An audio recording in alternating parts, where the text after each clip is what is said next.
I never thought that cleaning toilets for 23 years would lead me to become the wife of one of the richest men in the city. But life has a twisted sense of humor, and mine started with the most humiliating moment I could ever imagine.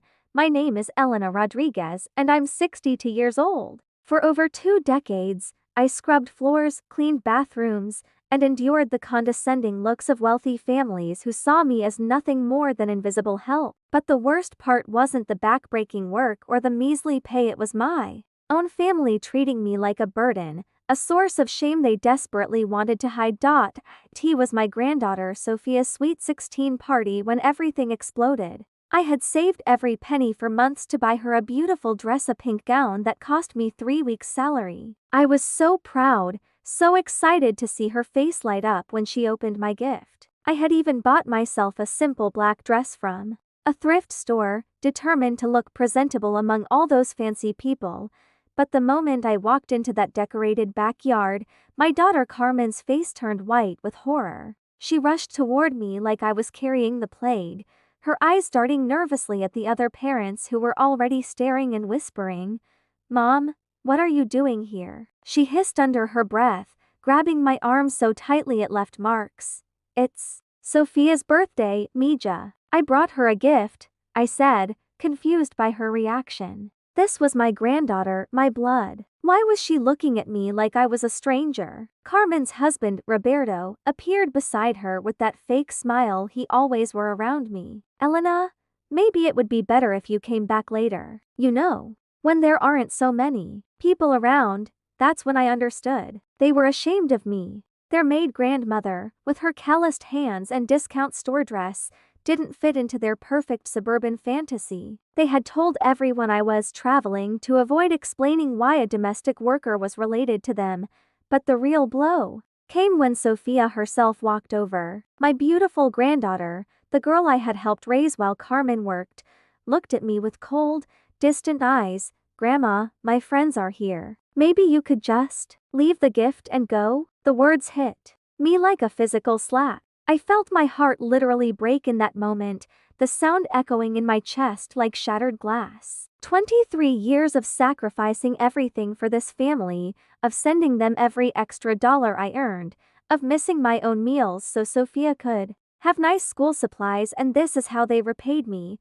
The worst part came when Mrs. Henderson, one of the other mothers, recognized me. "Wait, isn't she the cleaning lady from the Morrison house? I've seen her there on Thursdays." The silence that followed was deafening. Carmen's face turned bright red, Roberto suddenly found his shoes fascinating, and Sophia looked like she wanted to disappear. I stood there, holding that expensive gift, feeling smaller than I had ever felt in my entire life.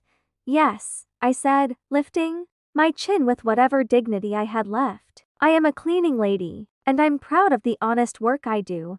I placed the gift on the table, ignoring the tears that were threatening to fall. "Happy birthday, Sophia. I hope the dress serves you well." As I walked away, I heard the whispers starting behind me like a wildfire. "Can you believe Carmen never told us? How embarrassing. No wonder they never talk about family." That night, I cried until I had no tears left. But somewhere between the sobbing and the heartbreak, something else grew inside me, a burning determination. They had humiliated me, rejected me, thrown away 23 years of love and sacrifice like garbage. But they had no idea who they were dealing with.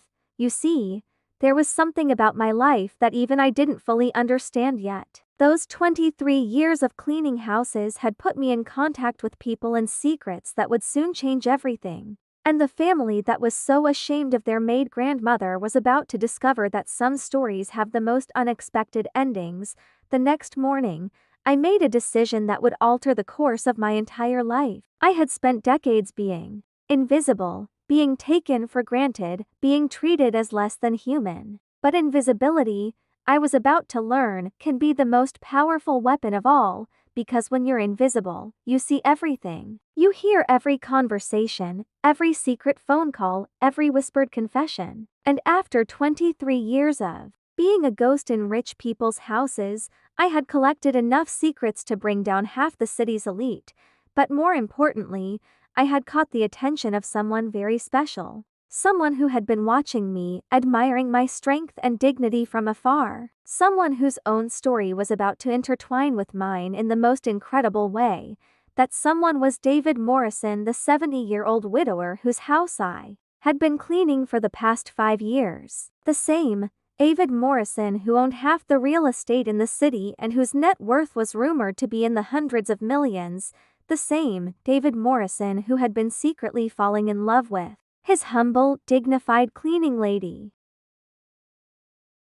What my family didn't know was that David Morrison had been planning to change my life for months. But first, let me tell you how a 70-year-old millionaire fell in love with a 62-year-old maid, because this isn't some fairy tale. This is a story about two broken souls who found each other in the most unexpected way. David had lost his wife Margaret 3 years earlier to cancer. She had been his everything, his business partner, his best friend, his reason for living. After her death, he became a shell of himself, barely eating, barely speaking to anyone except when absolutely necessary for business. His children lived across the country and rarely visited, too busy with their own lives to care about their grieving father. I started cleaning his house right after Margaret's funeral. The agency sent me because none of the other girls wanted to work in a house of death, as they called it. But I wasn't afraid of grief. I had lived with it my entire life. The first thing I noticed was how he had preserved everything exactly as Margaret had left it. Her coffee cup still sat on the kitchen counter, her reading glasses on the nightstand, her favorite lavender perfume still lingering in the air. This man was drowning in memories, and everyone around him was pretending not to notice. So I did what I do best. I took care of him without making a fuss about it. I made sure there was always fresh food in the refrigerator. I left little notes reminding him to eat. I watered Margaret's beloved rose garden because I could see him staring at it through the window, unable to bear watching it die. Slowly, over 5 years, we began to talk. First just pleasantries, then deeper conversations. He told me about his business struggles, about missing Margaret, about feeling invisible to his own children. I told him about my ungrateful family, about working 3 jobs to support people who acted like I didn't exist. We were both invisible, both forgotten by the people who were supposed to love us most. But David saw me in a way no one ever had. He noticed when I was tired, when I was sad, when I skipped lunch because I couldn't afford to buy food after sending money to Carmen for Sophia's school expenses. He started leaving me little gifts: a sandwich, a book he thought I'd enjoy, money for the bus so I wouldn't have to walk in the rain. "Elena," he said to me one Thursday afternoon about 6 months ago, "you're the only person who's treated me like a human being since Margaret died. Do you know that?" I was polishing his grandfather clock when he said it, and I nearly dropped the cloth. "Mr. Morrison, just call me David, please." His voice was so gentle, so different from the stern businessman everyone else knew. "And I want you to know something. You've saved my life. Every Thursday when you come here, it's the only day I remember what it feels like to matter to someone." That's when I realized something incredible was happening. This wasn't just an employer being kind to his employee. This was something deeper, something that scared and thrilled me in equal measure. The turning point came 2 weeks after Sophia's birthday party, when I arrived at David's house with red, swollen eyes from crying all night. I had tried to hide it, but David took one look at me and sat me down in his kitchen. "What happened, Elena? And don't tell me it's nothing." So I told him everything. About the party, about Carmen's shame, about Sophia's rejection, about feeling like a burden to the people I had sacrificed everything for. I cried like a broken woman, and David listened with the patience of a saint. When I finished, he was quiet for a long time. Then he said something that changed everything. "Elena, I'm 70 years old, and I've learned that family isn't about blood. It's about who shows up, who cares, who sees your worth when the world tells you you're worthless. Your daughter and granddaughter don't deserve you, but I hope you'll let me prove that you deserve better." I looked up at him, confused by the intensity in his voice. "What are you saying, David?" He took my hands in his hands that had signed $1 million deals, hands that had built an empire, and held them like they were made of precious gold. "I'm saying I love you, Elena Rodriguez. I love your strength, your kindness, your dignity. In the face of people who don't appreciate what they have. I love how you saved me from drowning in my own grief. And I want to ask you something that might sound crazy. My heart was pounding so hard I thought it might burst. Marry me. I stared at him, certain I had misheard. David, you can't be serious. You're just the most incredible woman I've ever met. You're compassionate, hardworking, loyal, and beautiful inside and out. The fact that you can't see it only proves how humble you are. He squeezed my hands tighter. Elena, I have more money than I could spend in 10 lifetimes, but I'd give it all up just to have someone who loves me the way you loved that ungrateful family of yours. But what will people say? What will your children think? David's eyes flashed with determination. My children haven't called me in 6 months. They only contact me when they need money. But you, Elena, you've been here for me every week for 5 years, asking for nothing, giving everything. If they have a problem with that, they're welcome to find their own inheritance. I felt like I was in a dream. This couldn't be real. Things like this didn't happen to women like me. I need time to think, I whispered, of course. But Elena, I want you to know something else. Tomorrow, I'm going to my lawyer to change my will. Whether you marry me or not, you're getting half of everything I own. You've earned it, and it's time someone recognized your worth. That night, I lay awake staring at the ceiling of my tiny apartment, the same apartment I'd lived in for 20 years because I gave everything to my family. David's proposal kept echoing in my mind, but more than that, his words about my worth kept replaying like a broken record. For the first time in my life, someone saw me not as a burden, not as hired help, not as something to be ashamed of. Someone saw me as valuable, as worthy of love and respect and a future I had never dared to dream of. But I also knew that saying yes would mean war with my family. They would call me a gold digger, accuse me of taking advantage of an old man's loneliness. They would never understand that this was real love, the kind that grows slowly, built on respect and genuine care. What they would understand, though, was money. And David Morrison had enough money to make them very sorry for how they had treated me. The next morning, I made my decision. But first, I had a phone call to make to Carmen. It was time she learned exactly who her embarrassing mother really was. 3 days later, I called Carmen. My voice was steady, controlled, nothing like the broken woman who had left Sophia's party in tears. Carmen, I need to talk to you. Can you come to my apartment tonight? Mom, if this is about the party, I really don't have time for drama. Roberto got a promotion and we're celebrating with it's about your future, I interrupted. Trust me, you'll want to hear this. She came reluctantly, with that same condescending expression she'd worn since she was 16 and decided I was an embarrassment. She sat in my tiny living room, looking around with barely concealed disgust at my second-hand furniture and faded wallpaper. Okay. What's so important that it couldn't wait? I poured myself a cup of tea, taking my time, enjoying the moment before I dropped the bomb that would change everything. I'm getting married.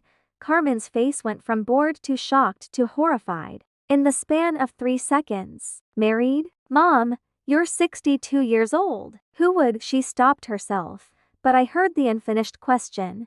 Who would want you? His name is David Morrison.